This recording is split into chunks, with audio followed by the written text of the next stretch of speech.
How can you go on a business trip abroad as a jobless person?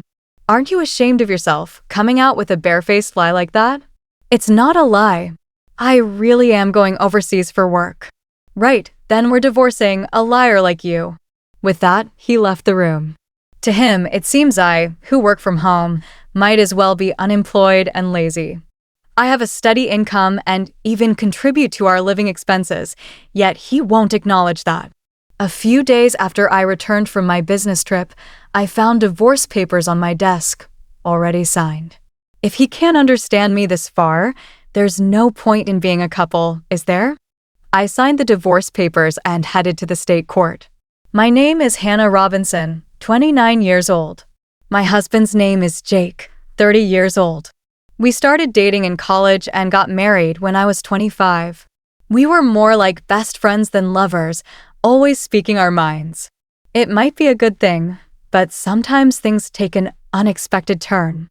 For me, it happened when I discussed my dream with him. My dream is to run an online imported goods store. The opportunity came during my part-time job at a boutique when I was a student. Having always liked foreign designs, I was attracted to the charm beyond my part-time job. After graduating from college, I aimed to open my own store and became a full-time employee at the boutique. Even as a full-time employee, I couldn't give up my dream. I really want to have my own shop, surrounded by my favorite foreign goods, delivering them to my customers. My parents and friends gave me warm words like, "Good luck," and "You'll surely succeed."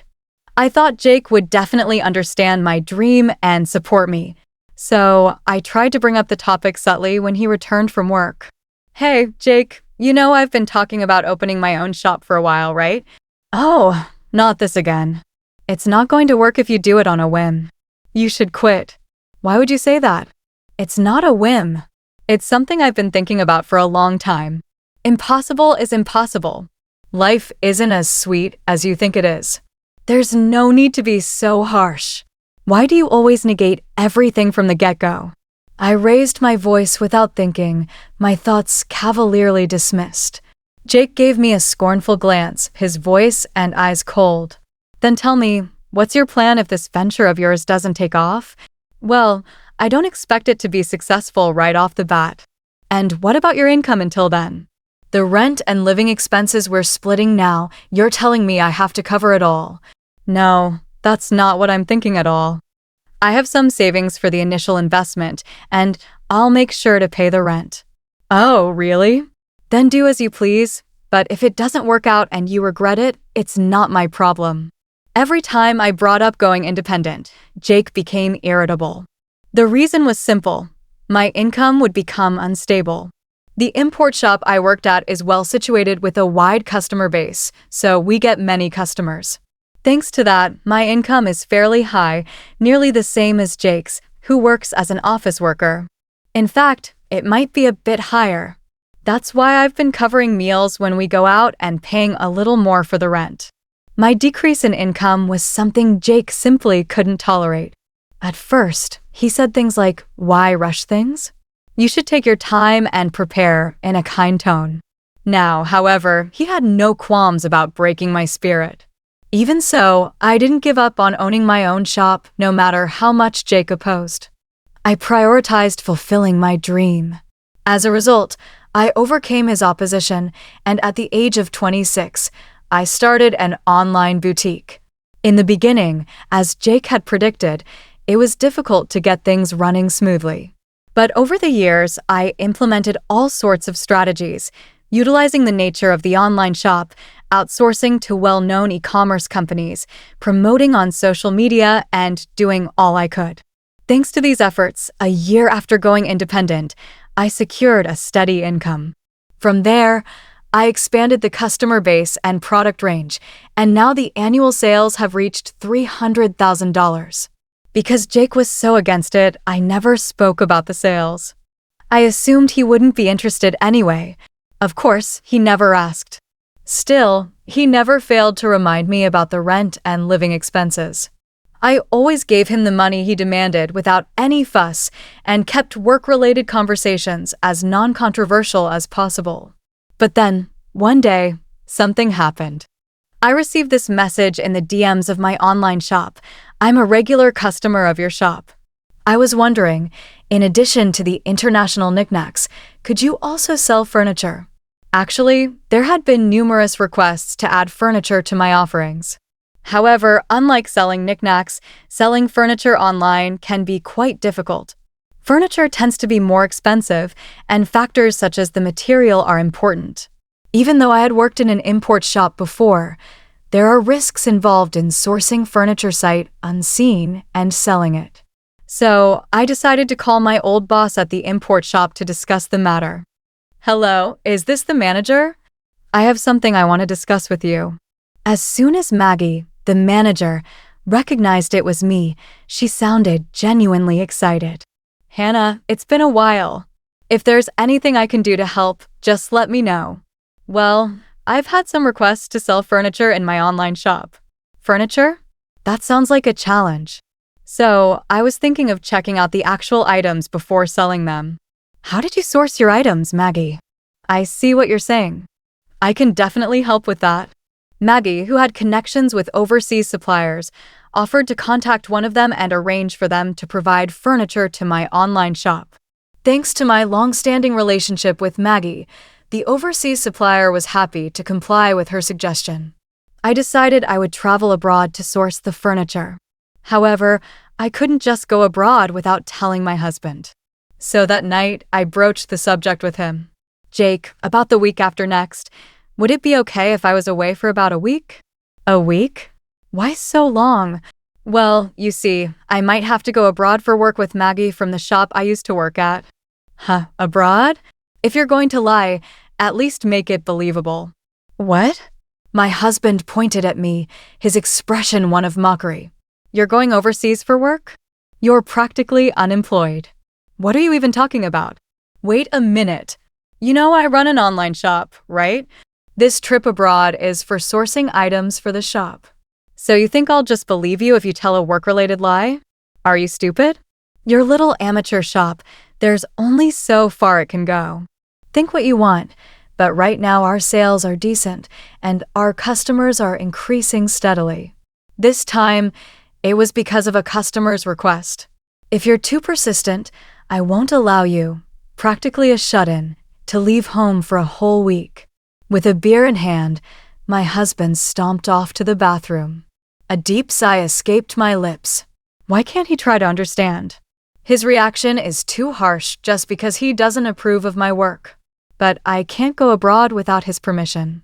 I must persuade him at any cost. Although I was hesitant to continue the discussion, I couldn't ignore the issue. The next day, when my husband came back from work, I spoke to him again. Jake, about yesterday's discussion. Look, I'm tired. I don't have time to indulge in your lies. I'm only speaking the truth. An unemployed person going on a business trip abroad? You're quite good at lying. I'm not lying. I really have to go abroad for work. At that moment, as I grabbed his arm to plead with him, he looked down at me as if to mock me. Oh, really? Then liars get divorced. Divorced? What are you saying? You know, I really can't stand liars, especially pointless people like you who are always trying to show off your success. I didn't mean. Shut up. You just want to use a lame excuse to go on a vacation abroad. I bet your boss is a man too, right? Divorce, divorce. I'll make sure to demand property division. Saying this, he stormed out of the room. At that moment, a furious rage swelled within me, making my veins pop. Who does he think he is? He looks down on me just because I work from home. He only wants to feel superior. Enough is enough. If he wants it that way, then I'll do as I please. From then on, I stopped seeking his permission and decided to go on my business trip abroad. 2 weeks later, as scheduled, I headed overseas with Maggie. We went directly to our UK suppliers, where we inspected the furniture and accessories I would sell in my boutique. Taking advantage of being abroad, I spent the last day sightseeing with Maggie and enjoyed some fulfilling days. That said, it wasn't all smooth sailing. My phone was filled with a barrage of messages from Jake. You didn't really go overseas, did you? Get back here right now. I'll forgive you if you return today.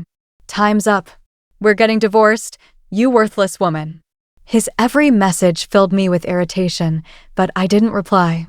I knew any response would only escalate the situation. When I return, if he's open to it, we'll talk again. With that decision in my heart, I spent a carefree week abroad. The business trip was over, and I bid farewell to Maggie at the airport and set out on my return journey. Facing Jake was awkward, but I steeled myself and opened the front door. I'm home. The lights in the house were off, and there was no welcome back. As I headed to the living room, laundry was scattered on the floor, and there was no place to step. Used dishes and instant noodle containers were left in the sink. In the midst of this, I glanced at the desk and saw a piece of paper. What is this? It was filled out divorce papers. Beside it was a note written roughly, "To the cheating, jobless woman, I'm ending things with you who don't even listen. Fill out the divorce papers immediately. If you want forgiveness, come to my parents' house. Then I'll reconsider." Just reading the note, I could picture Jake's smug face. He probably thought I'd rushed to apologize. Of course, I had no such intentions. I signed the divorce papers and headed straight to the state court. With no problems, the divorce was accepted smoothly. Next, I went to the real estate agent and requested to cancel my current apartment lease. The place I'm living in now is the apartment I lived in when I was single. Jake moved in when we started living together. Because it was spacious enough, we had talks about moving to a bigger place once we had kids, but there's no need for that now. After finishing the lease cancellation, I immediately started packing. The next day, I sent all my belongings to my parents' house and scheduled Jake's belongings to be delivered to his parents' house. All the while, he continued to send me messages filled with absurd demands. Stop being stubborn and come apologize now. You have until the end of the week, you hear, and so on. Of course, I ignored all of them. After emptying the apartment, I headed back to my parents' home. A week later, my phone had been ringing nonstop since morning. Even though I ignored it, it just wouldn't stop, so I reluctantly decided to answer, planning for this call to be the last. I pressed the answer button. "Hello." He started shouting at me right off the bat. "What the hell do you think you're doing?" Taken aback by his loud voice, I instinctively pulled my phone away from my ear. I decided to record the conversation just in case and then spoke again. "What's the big deal? There's nothing left to talk about. Don't mess with me. Why were all my belongings delivered to my parents' house? I just got to the apartment, and it's completely empty." "Oh, that? Well, I canceled the lease, so I had to get rid of everything, right?" "What? Canceled? How dare you do something like that on your own?" "On my own? The apartment was in my name. I can do whatever I want with it, can't I?" At this point, I had nothing left to lose. His words had no effect on me. As I responded in a provocative tone, Jake showed his irritation. "Don't mess around. I don't give a damn about the lease. We were married, remember? I lived in that apartment too. You just went and canceled it on your own. Married? Yes, damn it, whether you cheated or not, we're still married. Canceling the lease on our apartment without discussing it with your husband? What the hell are you thinking? You think you can just do whatever you want, even though you're unemployed? I'll never forgive you for this." He raged on, showing no consideration for my feelings. That rant didn't even care about me anymore. I decided to let him know the truth.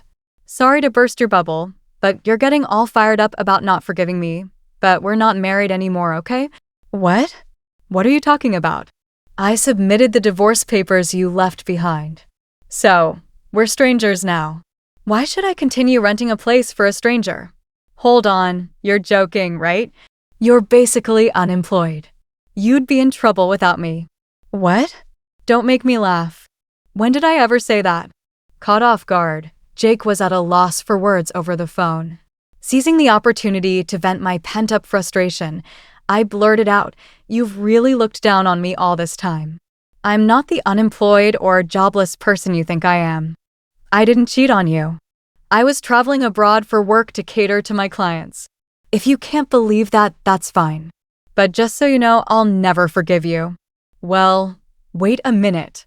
Your online store? It's not like the sales can just increase. I've been working my butt off for the past 3 years. You don't know anything and didn't even try to understand. You keep making assumptions. 3 years. Just so you know, I've been making many times more than you. You looked down and belittled me. I don't want a marriage like this. You can live a miserable life on your own for all I care. With that, I hung up the phone, deleted his contact, and cut off all means of communication. It seems he finally came to his senses and realized that many people are using my online store. He even heard about my success through mutual friends and once came to my parents' house, but I no longer have any intention of meeting or talking to him. Jake made the effort to visit my parents' house, but he was turned away at the door by my dad. Apparently, his own parents found out about his behavior toward me and kicked him out. Now, I heard he's renting an apartment near his workplace and just shuffling between home and work alone. As for me, I decided to live with my parents for a while. Thanks to my job, I can work from anywhere, which is a blessing. My parents' house is quite old, so I'm thinking of starting renovations soon. I'm sure my online store will continue to grow. Without having to worry about anyone else, I'm free to travel abroad whenever I need to. I may have a divorce on my record, but I don't regret prioritizing my dreams. I plan to keep working hard and return the favor to the people who have supported me.